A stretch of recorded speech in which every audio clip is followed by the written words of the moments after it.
بسم اللہ الرحمن الرحیم۔ شروع اللہ کے نام سے جو بڑا مہربان اور نہایت رحم کرنے والا ہے۔ آج ہم خاتم النبیین صلی اللہ علیہ وآلہ وسلم کے معجزات بیان کریں گے۔ معجزات تو کافی زیادہ ہیں، لیکن ان میں سے چند کا ذکر ہم کر رہے ہیں۔ سب سے بڑا اور شاندار معجزہ رسول اللہ صلی اللہ علیہ وآلہ وسلم کا قرآن مجید ہے کہ کوئی بشر بھی اس کی ایک صورت کا مثل کبھی نہیں بنا سکتا، اور اس میں گزشتہ آئندہ زمانے کی سچی خبریں موجود ہیں۔ بچپن کے زمانے میں فرشتوں نے آپ خاتم النبیین صلی اللہ علیہ وآلہ وسلم کا سینہ مبارک علم اور ایمان سے بھر دیا۔ معجزات میں یہ بھی ہے کہ لوگوں کو آپ نے معراج اور اسراء کے قصے کی اور بیت المقدس میں پہنچنے کی اطلاع دی۔ اور ایک معجزہ یہ بھی ہے کہ انگلی کے اشارے سے چاند کے 2 ٹکڑے ہو گئے۔ قریش نے باہم معاہدہ کیا کہ آن حضرت صلی اللہ علیہ وآلہ وسلم کو شہید کر دیں، مگر جب آن حضرت صلی اللہ علیہ وآلہ وسلم دولت قدہ سے باہر تشریف لائے تو جماعت دشمنان کی نگاہیں زمین پر جا پڑیں، اور جس طرح اونگ کی حالت ہوتی ہے سب کی تھوڑیاں سینوں میں جا لگیں۔ جنگ حنین کے دن ایک مٹھی خاک آپ نے لے کر دشمنوں کے منہ کی طرف پھینکی، اور اس گروہ کو حق تعالیٰ نے شکست دی۔ جب ہجرت کے سفر میں غار ثور کے اندر آپ چھپے تو مکڑی نے غار کے دروازے پر جالا تنا تاکہ کفار سمجھیں کہ غار میں کوئی نہیں ہے، کیونکہ غار میں جانے سے مکڑی کا جالا قائم رہنا محال ہے۔ ایک معجزہ یہ بھی ہے کہ بوقت ہجرت سراقہ بن مالک نے جب آپ کا تعاقب کیا تو سخت پتھریلی زمین میں اس کے گھوڑے کے چاروں پاؤں دھنس گئے۔ حضرت عمر رضی اللہ تعالیٰ عنہ کے لیے آپ نے دعا فرمائی کہ حق تعالیٰ ان کے ذریعے اسلام کو غلبہ بخشے گا، چنانچہ ایسا ہی واقعہ ہوا۔ بوقت خطبہ جمعہ بارش کی دعا کی، حالانکہ اس وقت آسمان پر ایک بالشت برابر بھی ابر نہ تھا، مگر متواتر ہفتہ بھر بارش ہوئی کہ دوسرے جمعے کو لوگوں نے بارش بند ہونے کی دعا چاہی۔ ایک بدو کو آپ نے اسلام کی دعوت دی۔ اس نے جواب دیا کہ آپ کی نبوت کا گواہ کون ہے جو گواہی دے؟ آپ نے فرمایا، ہاں، یہ درخت گواہی دے گا جو سامنے نظر آ رہا ہے۔ اس کے بعد آپ نے اس درخت کو طلب کیا، فوراً اس نے تعمیل کی اور انسان کی طرح چل کر سامنے آیا۔ آپ نے گواہی چاہی تو اس نے 3 مرتبہ گواہی دی، اس کے بعد اپنی جگہ واپس ہوا۔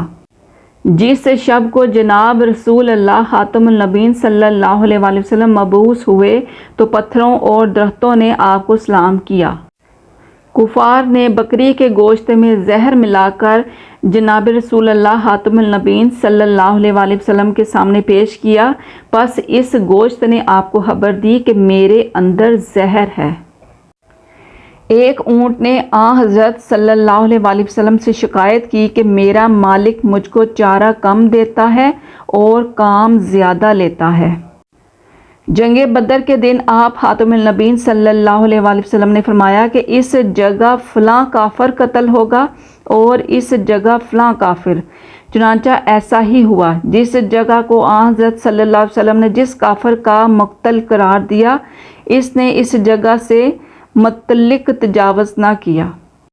ایک شخص براہ تکبر و عادت جاہلیت بائیں ہاتھ سے کھانا کھا رہا تھا۔ آن حضرت صلی اللہ علیہ وآلہ وسلم نے فرمایا کہ داہنے ہاتھ سے کھاؤ۔ اس نے بہانہ کیا اور کہا، یا رسول اللہ صلی اللہ علیہ وآلہ وسلم، میں داہنے ہاتھ سے کھا نہیں سکتا۔ آپ خاتم النبیین صلی اللہ علیہ وآلہ وسلم نے فرمایا، بہتر ہے نہ کھا سکو، چنانچہ ایسا ہی ہوا، اور اس کے بعد وہ شخص اپنے داہنے ہاتھ کو منہ تک لے جا ہی نہ سکا۔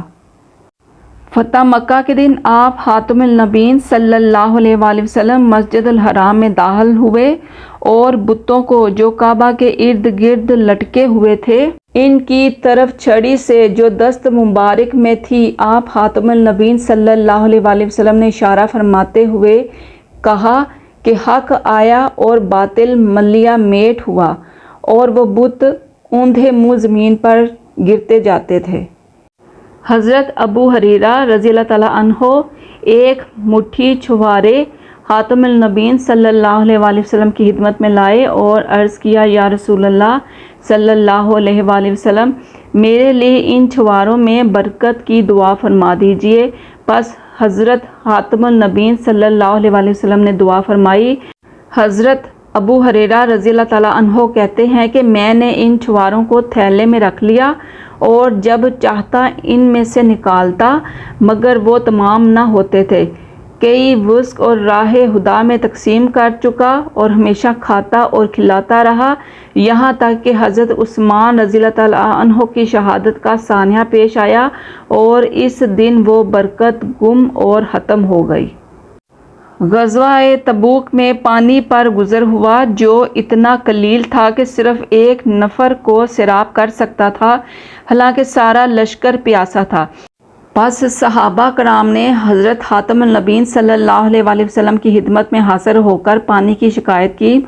آپ خاتم النبیین صلی اللہ علیہ وآلہ وسلم نے اپنے ترکش سے ایک تیر نکال کر فرمایا کہ اس تیر کو اس پانی میں گاڑ دو۔ صحابہ کرام نے ایسا ہی کیا، پس پانی نے ابلنا شروع کیا، یہاں تک کہ 30,000 نفر کا لشکر سیراب ہو گیا اور پانی میں کمی نہیں آئی۔ اب بھی وہ مقام موجود ہے۔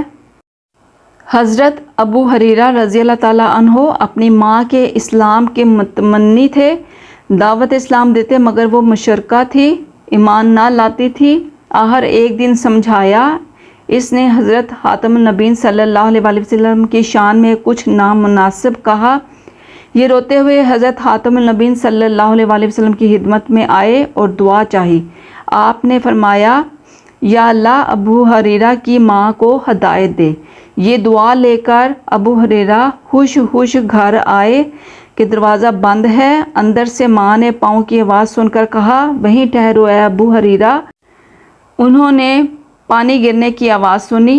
تھوڑی دیر بعد ماں نے نہا کر کپڑے پہن کر کواڑ کھولے اور کہا، ابو ہریرہ، اشہد ان لا الہ الا اللہ و اشہد ان محمدًا عبدہ و رسولہ۔